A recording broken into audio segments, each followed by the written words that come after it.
So do you see similarities, or is there a big difference to the people and culture surrounding the MMA and music?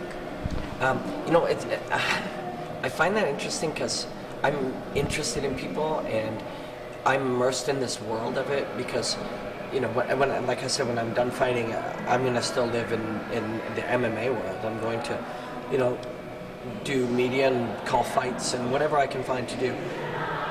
So, and I'm interested in the people that are in there, but what I actually have learned about, you know, coming from this little world of rock bands and this indie rock music, and then, you know, my girlfriend's in theater, so being in the theater world and then being in mixed martial arts world, they're all identical, but they dress different, they talk different, they act different, but they all have these unique sort of culture. They're like these little inbred cultures that, you know, they all share something, and it's really kind of neat. And I think that's really neat about the world right now is like people find each other and they find the things that they're passionate about and they spend their time interacting with other people with the same interests. But the details are so different. Like, I mean, I love the people that I'm around in MMA, especially the ones who love it. You know, I like passionate people.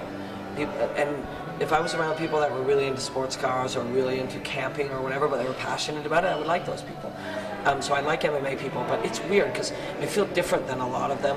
Like, I don't say bro as much, you know, as most of them, and I don't, you know, hug with, like, you know, bangs on the back, and you know, I'm a bit more of a, like, I relate to the MMA nerds, you know, the people who, like, are obsessive about the minutiae of it and talk about some weird go-go plata they saw in a fight in 2002 in Japan, you know.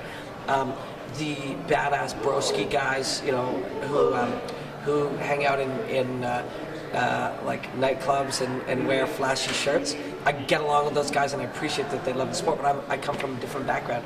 So it's neat to kind of be immersed in it, in a world where it's like, these are all the people who like beat me up, you know, or wanted to beat me up when I was touring in a rock band, and now they're my friends, so it's kind of neat. It's kind of like hanging out with your bodyguards. Yeah, I mean, nobody ever, like, I can always handle myself. I'm a professional athlete. I mean, I train hours and hours a day to fight. So somehow these people who are a little bit aggressive seeming accept me because I'm kind of one of them, even though I'm kind of like this weird little nerdy artist from a different background. But it's fun. I like it. There are a lot of talented fighters coming out of Toronto right now. How frustrating or difficult is it knowing that it's not even a legal sport in Ontario? It's been weird. I mean, I've had 6 professional fights. Which is weird to say. I can't even believe it. When I started out, like, to imagine myself at the point of having had 6 pro fights is really amazing. I'm really proud of it. But when I, you know, in that time I fought in Gatineau, Winnipeg twice, Edmonton twice, and Moncton, and it's been cool because I've got to like travel the country like when I toured in a rock band. You know, I've been out east and out west, and it's been awesome. But I want to fight in front of my friends. Like, I want my friends and my family, and, you know, I want to sell 100 tickets to all the people I know who, all they know is, like, they haven't seen Robin much in the last 2 years, and he never comes out for beers anymore, and he always seems to be either tired or training, for them to see what it is that I do, you know.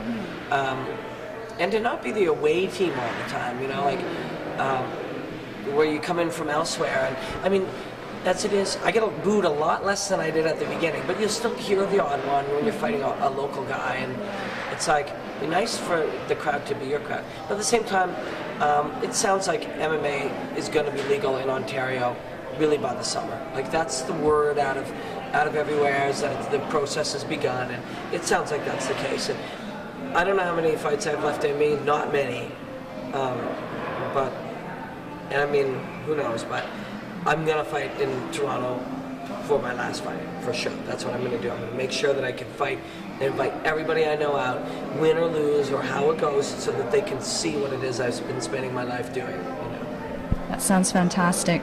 So who are some of the people that are surrounding you for support and training? I've got so many good people around me, and I'm really lucky that way.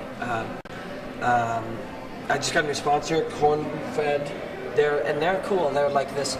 It's cornfed.com, and if you look them up, they're this company that kind of has this mission statement about being about hard work and work ethic and stuff. They're not an MMA company. They're a company that their philosophy represents the hard-working work ethic of middle North America kind of thing, which is really cool, and I liked that. And you know, that's something in MMA fighters and football players and high school teachers and police and whoever. I mean, they can represent anyone. So they've been really helpful, and they've been really, I really appreciate them. And I have my coach, Billy Martin. When I started training with him, I was 0-2. I lost my first 2 fights, and things were, you know, they didn't look amazing for me. I was working really hard, and I was committed. And then now I've won 3 of my last 4, and he comes into Extreme Couture Toronto every day and trains me, and yeah, he's really been amazing for me. And everybody at Extreme Couture Toronto, I mean, that's where I train, and that's my home, and that's my team, and you know, I'm proud to represent those people. In the Claude Patrick, who won the semi-main event tonight, and I hear is going to the UFC. Claude has really taught me about mixed martial arts, you know.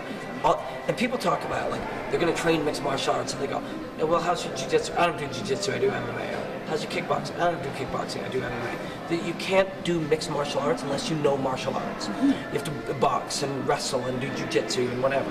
But if you do those and you don't pull them together, you're not a mixed martial artist either. And Claude is the best there is at pulling it all together for you. So he's been really good, and my girlfriend Erica has, like, made it possible for me to do this, you know. And Marc Andre, my manager, you know, I was just writing to thank him.